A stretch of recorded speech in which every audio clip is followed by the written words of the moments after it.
So today we got some crazy news that seemingly came out of nowhere. It's this, the VCT EME update. Riot Games has terminated KOI's partnership agreement with the VCT EMEA following a breach of the team's contractual agreement with the league. Players from KOI will be free agents at the end of the season since the VCT transfer window is closed. An exemption that allows players who have been dropped from a roster outside the transfer window to be signed for a limited period of time will apply. Given the circumstances, this period has been extended until the transfer window reopens. Basically, you know, we're letting the players off the hook. Obviously, they didn't have anything to do with this. The decision is exclusively related to VCT EMEA and does not impact Movistar KOI's involvement in any other Riot eSport league or competition. This includes KOI Phoenix, who can still compete in Challengers EMEA Spain. A new team will take KOI's place for the 2026 season. The league will evaluate potential replacements before announcing the decision to the community. This change will not affect Ascension, which will still promote 2 teams, keeping 12 teams in the league for the 2026 season. Now, I mean, what a roller coaster. And we'll dive into kind of some of the reasons first off. But what's strange about this, right? What's strange about this is normally, if like the bleed situation, obviously that's the thing that everyone's going to compare this to.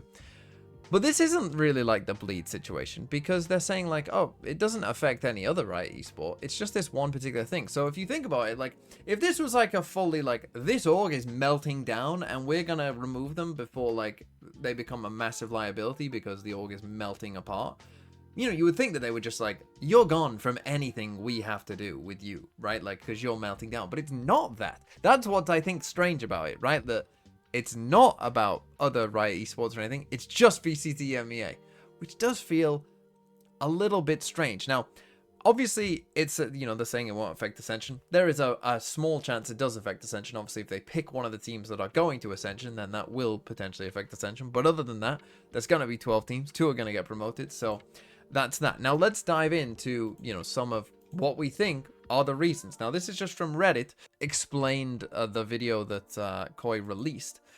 So if this Redditor is wrong, blame them. Okay, so here we go. So, KOI directors were called into an urgent meeting by Riot yesterday. In the meeting, KOI was informed that they would be dropped from the VCT. Riot dropped them due to, per Riot's words, severe underperformance in many regards. VCT performance, content creation, and skin sales. Now this, I mean, let's just pause there and talk about this, right? Because this is very interesting. And that would lend some credence into if they did get dropped for this reason. That does make sense that they wouldn't drop them from, like, you know, other Riot esports or anything, you know, like, still happy to work with you in other games and other, you know, whatever we're doing. But you can't work in VCT EMEA because you've proven to us that for the things that we want in VCT EMEA, you can't do it. That is interesting as something that I didn't really think that they would ever drop someone, you know, for this, if I'm being real. Like, I wouldn't have thought that that would necessarily be the case, but let's keep reading. So Ibai understands the above but takes issue with the way Riot handled the dismissal. He says that Riot gave KOI 0 type of advance notice, so no 6-month notice, 3 months notice, or a warning, only a call for a meeting that would be dismissed the following day. They're primarily upset because KOI had just signed their coach to a salary position for the 2026 year and now have to inform him that he no longer has a job. Further, they claim to have already lined up some 50 players for tryouts to make offers for 2026. He believes this is a double shame because it would have finally been the year that they could build the roster around Yaba in exactly the way they wanted. Now, here's the thing I would say about this. Them not getting any warning is interesting. Again, it seems like I would have thought that there would be some kind of warning, to be honest, to this kind of system if you are going to remove someone. But okay, no warning. That puts a lot of teams in the other regions, I think, on notice as well, right? I'm sure you're all thinking of some teams of maybe, underperformance, And this, though, like, oh, this is finally going to be the year that, you know, we could have finally built the roster we wanted. Well, we're into year 4, right? You've had 3 years.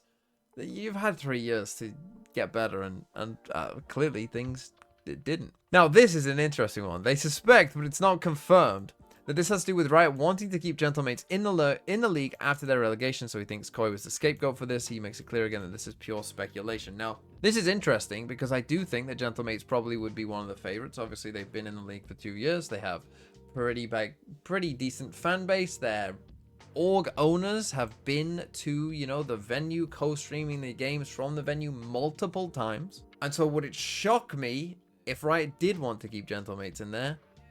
Not really. Now, here's the thing. About KOI, there has been like little whispers and rumors, and I've heard things, I'm sure you might have heard things of like Koi aren't in a great spot as an org, like they're not doing like that great, and so maybe there is something more going on, that we don't know as much about, right? So it is possible that there is more to this that, we don't necessarily know, and there have been some whispers and rumors about Koi struggling in general, right? So maybe, but again, the thing that I found weird is that they're saying like it's just about VCT MEA, because again, if you thought like it's kind of a big, we just don't trust Koi whatsoever, you'd think it would apply just across the board, right? But apparently not. So if we do take Riot at their word, right? If we take this at its word and say that they got dropped for this, right? Like they got dropped because they're not good in VCT, they're not creating maybe enough good content, and they don't sell enough skins. If that's what they got dropped for, then that is gonna cause, I think, a bit of panic in some of these other orgs. One thing I will say is, though, because I'm sure a lot of you are thinking of teams maybe in some other regions that you're like, yeah, we can get them kicked out. Like Riot, put these guys next. Right, the thing I would say is, I do feel this is more likely to happen in EMEA, perhaps, than it is in the other regions. I guess China is kind of similar to EMEA, but the reason that I say that is, right, if you look at Pacific or Americas, but particularly Pacific, right, I think that they want that regional representation, right? They want an Indian org, they want Japanese orgs, they want, an org from the Philippines and Indonesia and, like all of the different little countries, that make up APAC. Like, I think, they want some kind of representation for those different countries and regions, to overall just increase the following and increase the fan base and, things like that. Now, obviously, those teams that are underperforming could still get swapped for another org from that region, but it does limit Riot's options, right? That is a limiting factor that, hey, if we get rid of this org, then we're going to need to find another org from that place who might not be any better, right? So I do think it's less likely to happen, and the same is somewhat true in Americas as well, maybe not quite to the same extent, but right, they probably want that same balance of South American to North American teams in the league. So again, it's somewhat of a limiting factor. Whereas in EMEA, apart from, maybe they want a couple Turkish teams, apart from that, there probably isn't a limiting factor with EMEA, right? You can be more harsh on this because you can pick any team from EMEA. And this obviously is perhaps part justification for Riot of why they set up the partnership system like they did, because it gives them the power to do this, right? Where they're footing the bill, so we can kick you out if we don't want you there, right? But then the timing of this is maybe, interesting as well, because as far as I'm aware, the partnership agreement was for 4 years. So after this next year, so going into 2027, we might see a very, very different partnership agreement. We might see different teams in the partnership agreement. We might see a different amount of teams in the partnership agreement. So really, this agreement that they had with Koi was only for 1 more year, right? It was only 1 year, and then they could have said, well, you're gone. We don't really like you. But they proactively decided to kick them out, which perhaps does show that, maybe things are a little worse, because if it is just, if they did just have to hold on for 1 more year, you'd think like, oh, just let them see what happens for a year, and if they don't do very well, we'll kick them out. So who knows what was going on there? Quite an interesting one overall.